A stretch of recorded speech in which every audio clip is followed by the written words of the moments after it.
friends. I'm Karen, and this is the Family Food for Moms podcast. We're talking about inspiration for family cooking and dining.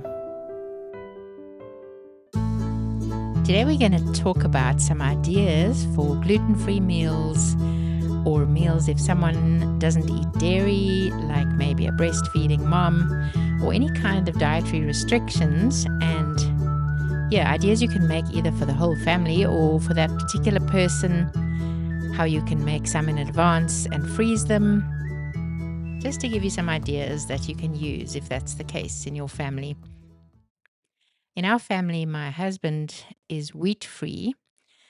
We do use spelt, and he finds the spelt doesn't affect him so much. It seems to be the wheat because of the pesticides, perhaps, or perhaps because it's been hybridized. So it's not quite as restrictive as gluten-free. And he can certainly have some muffins made from spelt flour. We make birthday cake from spelt flour, so that helps. But then I've had some experience cooking for people with other dietary restrictions, and I wanted to give you some ideas. So first, let's talk about what I do for my husband if we are eating something with wheat or gluten in it. So Friday nights we have pizza.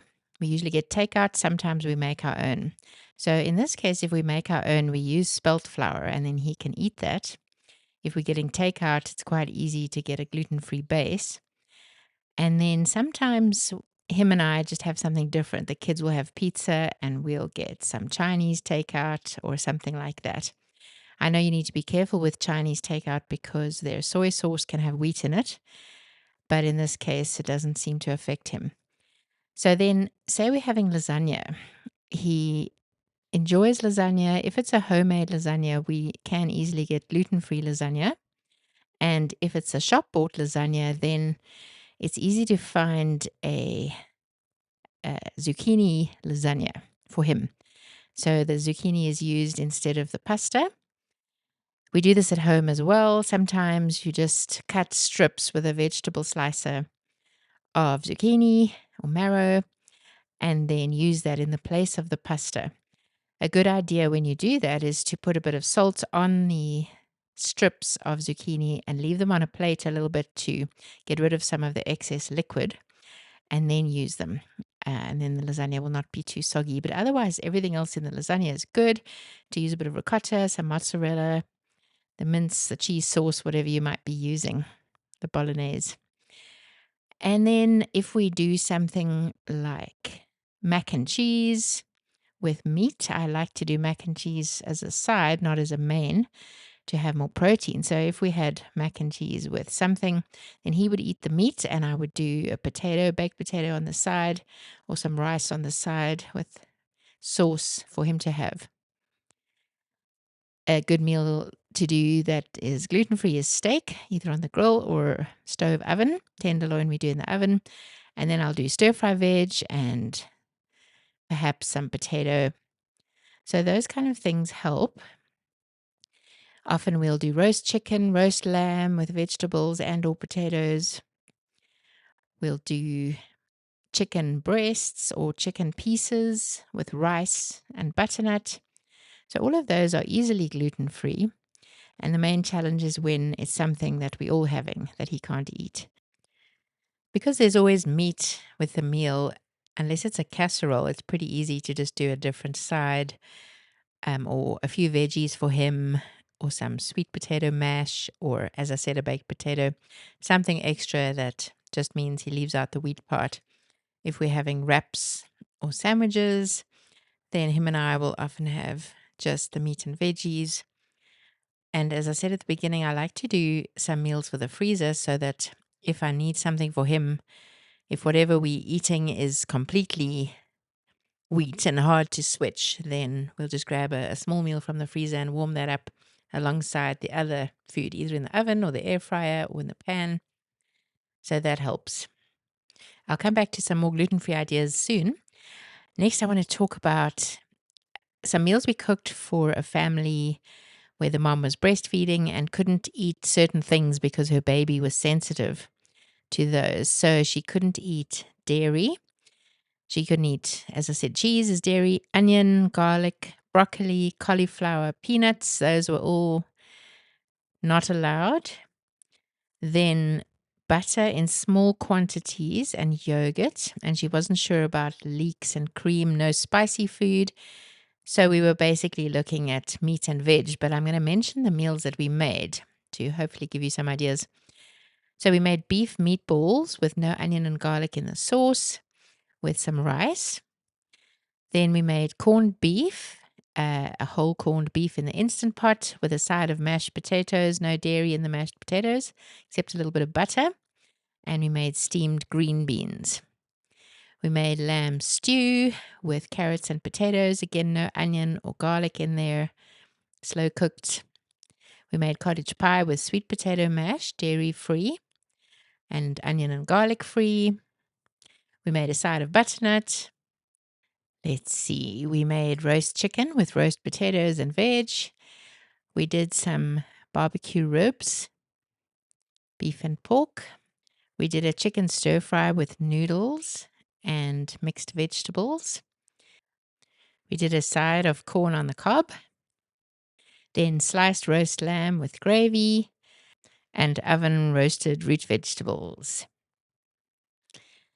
Then a friend of ours who had all kinds of autoimmune issues and was on a special diet. So he couldn't have dairy, he couldn't have wheat, he couldn't have beans, and I think that was all. So some of the meals we made, butternut soup with bone broth, which is very healing, and coconut cream. Beef short rib stew with potatoes and carrots. Lamb knuckle stew with butternut puree, again with coconut cream in it. Cauliflower puree using coconut cream. Minced bolognese with cauliflower puree and stir-fry veg. Bolognese with butternut puree and stir-fry veg. He liked the meat with the puree. Tenderloin of beef with sweet potato mash. Meatballs with rice, butternut, and green beans. This was through our church, so we cooked quite regularly for them. So here's another time. Roast lamb with potato, carrots, and gravy with bone broth. Chicken curry and rice with coconut cream in it and gem squash. Beef shin with sweet potato mash. Cottage pie using sweet potato mash with coconut cream. Chicken drumsticks with roasted butternut and roast potatoes. Grilled hake with a corn chowder that was using coconut cream instead of dairy. Trout with stir-fry vegetables or sometimes salmon, both of those grilled. We used olive oil instead of butter. I've mentioned chicken curry and rice made with coconut cream. Grilled barbecue chicken with baby potatoes and green beans. Then once he was okay to eat butter, we did a hake with a hollandaise sauce. Hollandaise would be egg yolks, butter, lemon juice, and salt. And that added a lot of interest to the food. But generally, we tried to do a bone broth style gravy to go with most of the meat to make sure it wasn't too plain or dry. Then for a while, we were cooking for a lady who didn't want to eat any starch. She only wanted mostly green veg and protein. She was fine with beans, but preferred meat. And didn't want rice or potatoes or sweet potato or even butternut or anything like that. She just wanted greens and protein. So I'll tell you some meals we did for her. Chicken curry with stir-fried veg, mainly green veg like zucchini. Beef bolognese, we would just put cheddar cheese on top and maybe some steamed long stem broccoli. We did roast lamb with gravy with green beans on the side. Cauliflower and cheese soup with cream in. Grilled chicken with Brussels sprouts. Honey mustard chicken kebabs with halloumi cheese. Barbecue chicken kebabs with Brussels sprouts. Shredded chicken salad. We did bolognese in the style of nachos with a layer of yogurt or sour cream some guacamole, some salsa on the side, and a bit of cheddar cheese. We did a broccoli and cheese soup, lemon and herb trout with steamed broccoli, basil pesto chicken with Brussels sprouts, meatballs in a tomato and kidney bean sauce, chicken wings, and beef curry. Did I mention chicken curry? Beef burger patties with sliced cheddar on top, a vegetarian bean stew as a change, chicken and vegetable stir fry with no noodles, corned beef in broth, beef stroganoff with mushroom in it, and steak, sometimes tenderloin with mushroom cream sauce. So these meals are all meant to be healing, to not have anything too allergenic, and to try to have high nutrition. Oh, yes, and beef sausages, grilled beef sausages with some kind of veg on the side. We also did mini quiches with the vegetables and either sausage or bacon in. These would be crust-free quiches. So she did eat dairy, so it was eggs with milk and the meat and veg. Some other ideas for easy wheat-free or gluten-free meals: baked potatoes with chicken that's shredded or beef bolognese on top with a sauce, perhaps a cheese sauce if you eat dairy, or sour cream. Any kind of stew, beef or lamb stew, any kind of roast, pork or beef or chicken, corn using nachos or tacos is helpful because then it's not wheat, and then you can stuff it with the usual shredded meat and salad or vegetables and cheese. So corn tortillas are also very helpful. We make a flatbread using spelt flour and yogurt, and we warm them on the grill. We cook them on the grill. So if you eat spelt, that's always very nice. One of the best snacks if you eat dairy is yogurt with a little maple syrup, and you can add granola into that. Or for snack, we do a mix and match. So a little bit of sliced cheese, some crackers. You can get gluten-free crackers, some dried meat or jerky or biltong, some raisins, olives, nuts, any kind of snacky foods. And last few ideas: stuffed bell peppers are great with beans or quinoa or beef bolognese and corn or cheese baked. Those are great. Then I've mentioned fish. Any kind of oven baked or grilled fish is delicious with simple lemon butter and some stir-fried vegetables. You can do burger patties without the rolls and add sliced cucumber, sliced tomato, some guacamole, some cheese, some mushrooms. Those can be delicious. In the same way, instead of a hot dog with a hot dog bun, you can add some salsa or tomato relish to your sausages. You can have it with potato mash. You can do a corn grits with it, some vegetables, and then the usual sauces on the sausage. So mustard or mayonnaise or tomato sauce. Another fun idea is a meat fondue.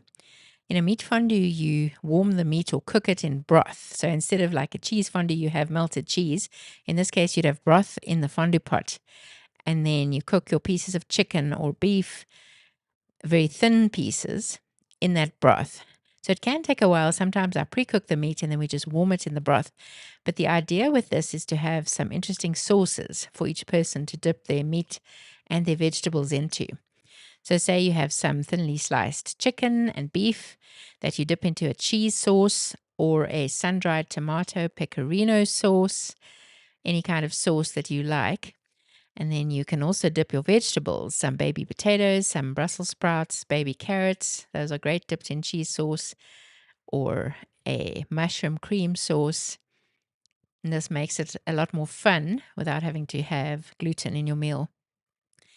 Lastly, for a good lunch, if your kids are having bread, even sourdough bread with some kind of meat like grilled chicken, then my hubby and I can do grilled chicken with a little bit of mayonnaise or guacamole on the side, or just some sliced avocado, some sliced tomatoes, a bit of feta or mozzarella, some blueberries, some cheese, cheddar cheese.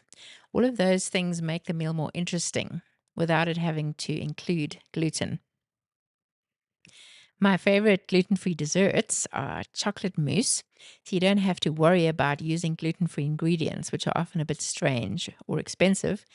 So things like chocolate mousse, creme brulee, flourless chocolate cake, macarons, all of those are naturally gluten-free and are wonderful as a dessert.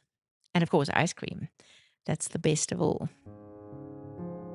I hope you got a couple of good ideas from that. Thank you so much for joining me today. I'll see you next time.